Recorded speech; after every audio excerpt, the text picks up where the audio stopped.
Romanos capítulo 10, versículo 14.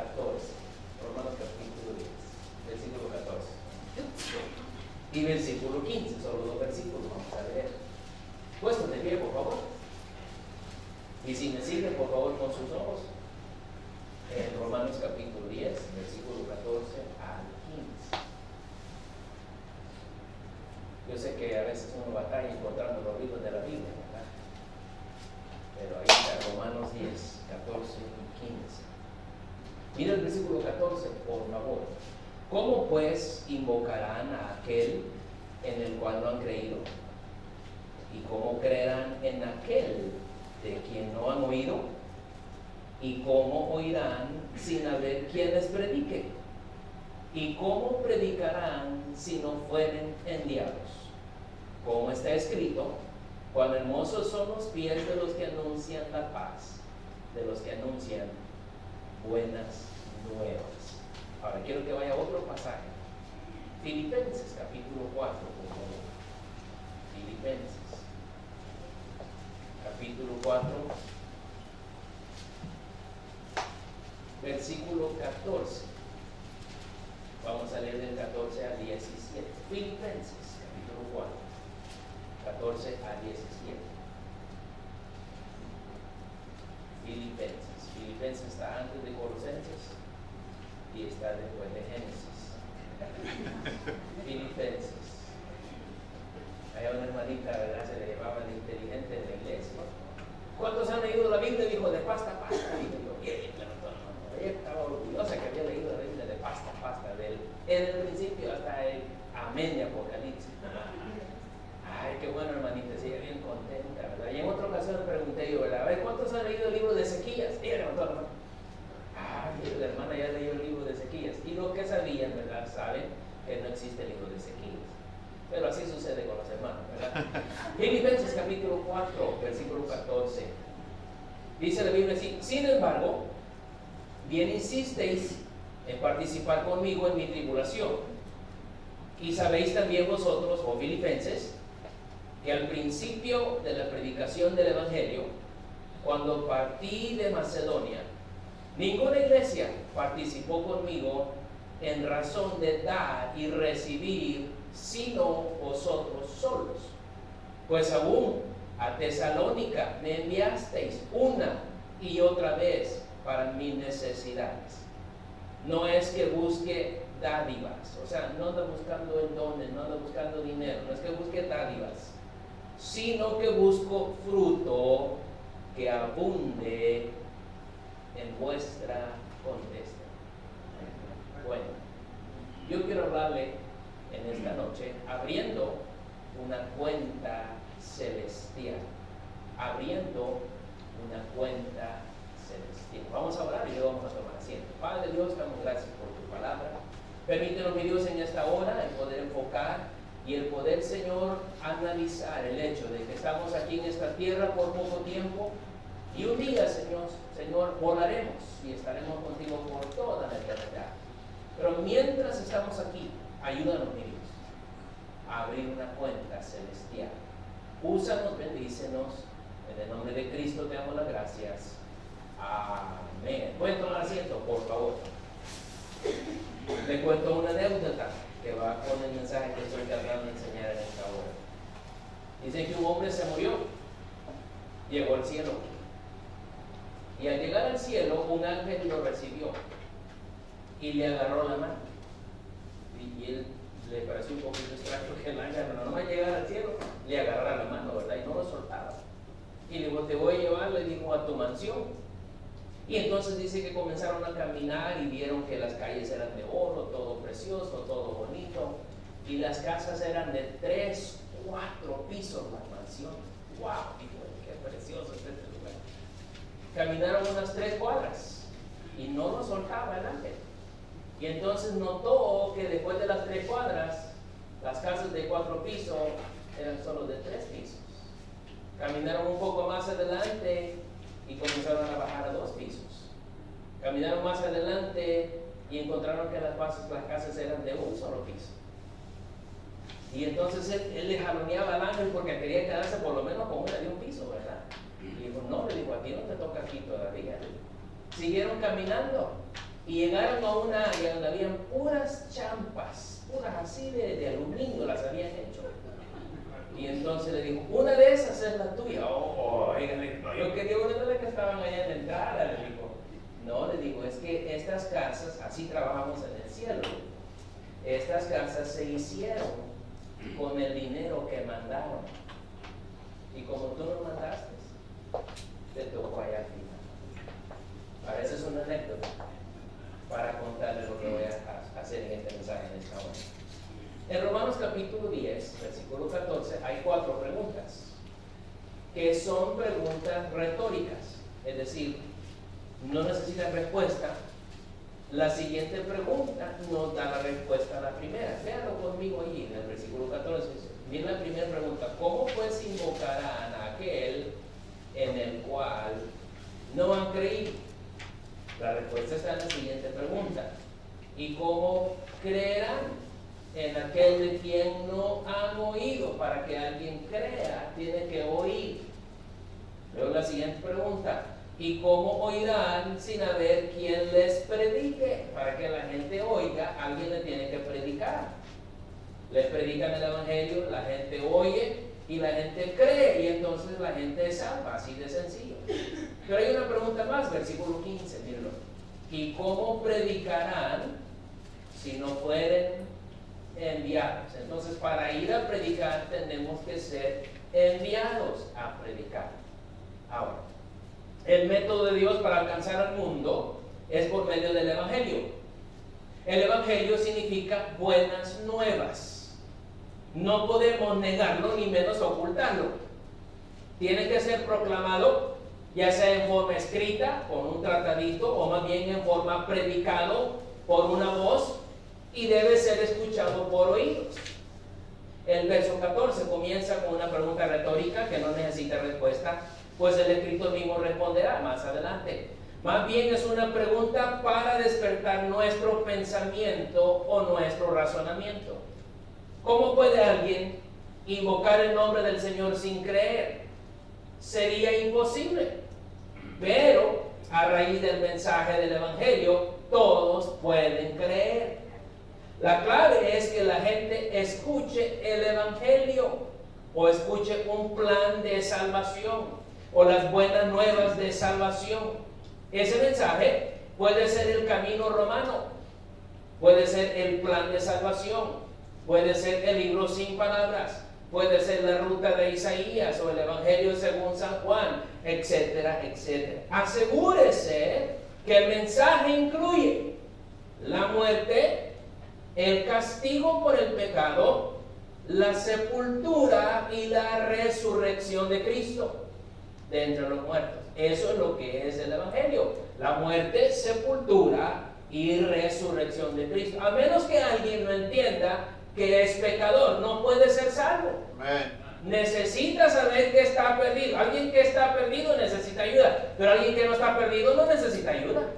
Entonces hay que perderlo, por decirlo de esa manera, para poder salvarlo primero. Ese es el Evangelio. Para que la gente escuche, debe haber una voz que le comunique, que le predique el Evangelio, o se lo cuente en forma de historia. Las hermanas que enseñan en la escuela dominical, a los niños, muchos de los niños de nuestra iglesia, la mayoría de mis hijos fueron salvos en la escuela dominical. Una maestra les enseñó y ellos fueron salvos. No pueden invocar sin creer, no pueden creer sin que alguien les predique o les cuente la historia de Cristo. Ahora, el verso 15 dice: ¿cómo predicarán si no fueren enviados? Jesús vino a predicar su evangelio. Él escogió un grupo de 70 y los envió de 2 en 2 que fueran a predicar. De esos 70, Él escogió a 12 para que fueran sus apóstoles. La palabra apóstol significa enviado. Así como el Padre me envió, dijo él, yo también os envío. Y Él escogió a sus 12 apóstoles. Él comisionó a sus 12 apóstoles que Él escogió de entre sus discípulos. Entonces, una cualidad que estos tenían, los discípulos, era que eran seguidores y lo fueron hasta la muerte, cada uno de ellos. Para ser un discípulo de Jesús tenían que negarse a sí mismos, seguirle a donde quiera que Él los llevaba, y dispuestos a morir si fuera posible, y en ese sentido pocos están dispuestos a dejarlo todo por su causa. Por eso es necesario que Dios los llame con llamamiento santo para ser apartados para su evangelio. Las palabras predicador y apóstol o profeta las usamos para identificar a aquellos que trabajan y viven de su predicación. Dios habla a sus hombres llamados, escogidos, comisionados, nosotros ahora los ordenamos para que lleven el evangelio, comenzando desde Jerusalén, que fue donde comenzó la primera iglesia, y en mi opinión humilde, bautista. Pero eso es harina de otro costal. Por esa razón dice la Biblia al judío primeramente y después al griego. Luego de venir a toda Judea, y luego los que no son tan queridos o a sus enemigos como los de Samaria, y extenderse hasta lo último de la tierra, a cada rincón. Los predicadores entonces no pueden ir hasta lo último de la tierra si no fueren enviados. Alguien viene y me dice, mire, yo quiero ir a alcanzar a tal grupo de gente. ¿Y por qué lo quieres alcanzar? Bueno, Dios me ha llamado a servirles. De veras, Dios te llamó, si ya te preparaste. No necesito prepararme. Tú necesitas prepararte. Amén. Porque el diablo es astuto. Así es. Y mire, necesitas saber cómo, por lo menos un poco de homilética, un poco de hermenéutica, un poco de soteriología. ¿Qué es eso, pastor? No se preocupe, vaya al seminario y va a aprender todo. Amén. Entonces, uno necesita saber esas cosas, porque si no, mire, uno se enfrenta al diablo al primer trancazo, al primer round, te dan, así como le fue con McGregor y ¿cómo se llama? El Money Mayweather, ¿verdad? No sé si vio la pelea. No, usted no miren esas cosas, ¿verdad? Bien, entonces los predicadores son enviados hasta ir hasta lo último de la tierra. Las palabras predicador profeta las usamos intercambiadas. Van hasta lo último de la tierra. Si no fueren enviados o financiados, los predicadores no pueden ir hasta lo último de la tierra si no fueren enviados primero o financiados para poder vivir en un campo extranjero, a menos que tengan el sostén económico necesario. Ahora, eso es algo que tal vez algunos de ustedes no están conscientes al respecto, pero un misionero va a un país a llevar el evangelio, el que nosotros predicamos en las calles el día de hoy. Va a otro país, a otra frontera, pero muchos de ellos no pueden trabajar o devengar salario en un país extranjero. En El Salvador, allá no le permiten a un americano trabajar. Es decir, que trabaje, pero que no le paguen. A lo mismo al mexicano, a cualquier otro que no sea de El Salvador, no pueden ganar un salario. Y la mayoría de países son así. Entonces, por eso el misionero tiene que ser enviado de una iglesia y tiene que ser financiado por iglesias para poder llevar el evangelio. ¿Sigo adelante? Todos podemos en un sentido ser predicadores a nuestro hogar, a nuestra vecindad, a nuestra colonia, a nuestro lugar de trabajo o a nuestra escuela, si todavía estás estudiando. Pero pocos pueden llevar el evangelio a otras regiones sin costo alguno. De necesidad tenemos que financiar esta gran labor. Claro, esto se lleva a cabo a través del programa misionero de la iglesia. Algunas iglesias practican lo que se llama promesa de fe. Promesa de fe es que por un año, por 52 semanas, si usted no está claro con el concepto, yo hago una decisión. Yo le voy a dar a Dios $10 mensuales por 52 semanas. Esa es mi promesa de fe. Lo tenga o no lo tenga, yo le voy a orar a Dios que Él me provea esos $10 para poder ayudar y tener parte en la obra misionera. Algunos pueden dar más, algunos pueden dar 20, algunos pueden dar 30, algunos pueden dar mucho más, dependiendo cómo Dios te bendice. Sigo adelante. Entonces se lleva a cabo a través del programa misionero de la iglesia, a través a veces de la promesa de fe, donde nos comprometemos con Dios que de nuestras entradas, después de apartar el diezmo, esto es arriba del diezmo. En la Biblia Dios nos enseña y le dice a Israel, vosotros me habéis robado. Toda la nación me habéis robado. ¿En qué te hemos robado? Le dicen ellos. Y Dios le dice, en vuestros diezmos y ofrendas. Hay dos cosas. El diezmo es la ley. Dice, pastor, ya no estamos bajo la ley. No, pero no deberíamos dejarlo de hacer, es una buena práctica. Right. Pero damos ofrenda arriba del diezmo. Esta es de nuestra gratitud, de cuánto amamos a Dios, de cuánto estamos agradecidos que nos salvó de una vida desgraciada de pecado. Y en gratitud nosotros le damos a Él. Sigo adelante. Entonces lo hacemos a través de nuestros diezmos y nuestras ofrendas. En otras palabras, cuando damos a misiones es arriba del diezmo. Entonces, el que es enviado, escúchame, deja su comodidad, deja su tierra, deja sus seres queridos. Literalmente, toma su cruz. ¿Para qué tomaría alguien una cruz? Sino para ser crucificado en ella. Eso fue lo que hicieron con Cristo. Cristo dijo, venid en pos de mí. Y Él dijo que aquel que no viene en pos de mí y toma su cruz, no es digno de mí. Entonces, en el pasado, algunos misioneros compraban una caja de muerto. ¿Saben lo que es un féretro, verdad? Y eso usaban de maletas. Compraban la caja de muerto, le ponían sus cosas ahí, se subían al barco y se iban a otro país distante. Y ellos pensaban que un día iban a regresar, pero en esa caja.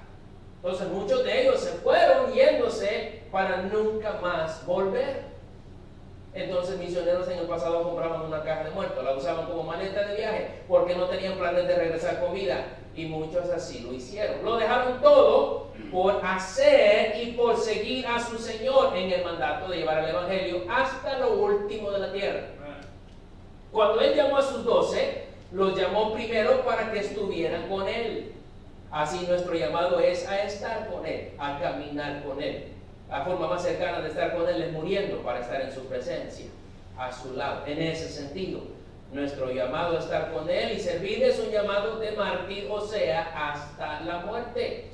¿Para qué tomaría alguien su cruz si no es para morir en ella, crucificado? Ahora déjenme dar una poquita ayuda en cuanto a los misioneros. Un misionero no es un pediche, pero pedimos para llevar a cabo su obra. La obra es de Él. Nosotros solo somos instrumentos de Él. Un misionero no es un pordiosero, pero necesitamos de su compasión para alcanzar al perdido. Un misionero no es un fracasado, sino uno llamado de Dios a estar con Él hasta la muerte, si es posible. Un misionero entonces es un predicador que ha sido llamado a ir más allá de sus fronteras de comodidad para proclamar el Evangelio a toda criatura, con énfasis en un campo o en un país. Volviendo a nuestro texto, versículo 15, mire la última parte. En la primera parte del versículo 15 dice, ¿cómo predicarán si no fueren enviados? Mire la última parte. Como está escrito, cuán hermosos son los pies de los que anuncian la paz, de los que anuncian buenas nuevas. Cuán hermosos son los pies de los que anuncian buenas nuevas. Lo más feo que tengo en mi cuerpo son mis pies. Por eso uso zapatos, para que nadie me los vea. Mis pies tienen uñas feas. Una de ellas está morada de una patada que le dio a uno de los estudiantes del Instituto Juan Rujol. Otra pareciera que está torcida. Otro dedo parece un gusano doblado. Tengo callos, ojos de pez. En algunos casos los pies a veces se deforman y quedan lo que llaman juanetes. Y en otros deformes, pero sobre todo, yo tengo que lavarlos todos los días, porque al final del día ni yo me aguanto. Mas sin embargo, la Escritura dice aquí cuán hermosos son los pies de los que anuncian buenas nuevas. Esta es una analogía acerca de los pies. Aunque no sean tan atractivos a la vista, son muy, pero muy útiles a la causa de Cristo, ya que estos nos llevan y nos traen al ir y caminar, viajar y predicar el Evangelio. Aunque la predicación es hecha por nuestra boca y nuestra voz, nuestros pies nos llevan a lugares distantes para predicar. Y así de hermosos son aquellos que ayudan para que esos pies vayan y lleven el Evangelio más allá y hasta lo último de la tierra, llevando así a cabo el mandato de Cristo de ir por todo el mundo y predicar el Evangelio a toda criatura. Cuando usted da la obra misionera, literalmente usted está poniendo calcetines y zapatos en los pies del predicador para que lleve a cabo la obra de Dios. También quiero recordarle que 2 Corintios 9:10 dice: el que da semilla al que siembra y pan al que come, proveerá y multiplicará vuestra sementera y aumentará los frutos de vuestra justicia. Entonces, el dar a la obra misionera es una inversión en lo eterno, en lo que no se ve de este lado de la eternidad. Le voy a ilustrar. Hace más de 20 años, yo comencé una cuenta bancaria en los cielos. Yo comencé a dar a misiones. Un día predicó el hermano Kevin Wynn y dijo: tú misionero sin vergüenza, dijo, que andas pidiendo dinero y no das a misiones. Padre, me estaba hablando a mí. Y comencé yo a dar a misiones. Comencé con poco, arriba de mis diezmos. Comencé con $15 mensuales. Después le fui aumentando. Y fui aumentando poco. Conocí a un misionero que se llama Brian George. Brian George es misionero en Argentina. Comencé dándole con $25 a Brian George. Tengo más de 24 años de ayudar a Brian George con $25. ¿Sabe cuánto es 25 por 12? Por 25 años. Es una buena plata. Son un poquito más de $4,000. Pero no solo me quedé con Brian George. Conocí a un misionero que se llama Samuel y Alicia Esquivel, misioneros a Israel. Comencé a ayudar a ellos con $50. Ese es mi dinero, ¿ok? Lo que Dios me ha dado. 50 para Samuel Esquivel y su esposa, 25 para Brian George. Después conocí a otra pareja. Él se llama Marco y ella se llama Mari Turriza, misionero a los niños de México. Comencé a ayudar a Marco y a Mari Turriza con $50. Lleva la cuenta: 50 y 25 y 50. Son 125. Conocí a otra pareja. Él se llama Jonathan y Jenny Ashcraft, alcanzando a los regiomontanos. ¿Cuántos son de Monterrey aquí? ¿Alguien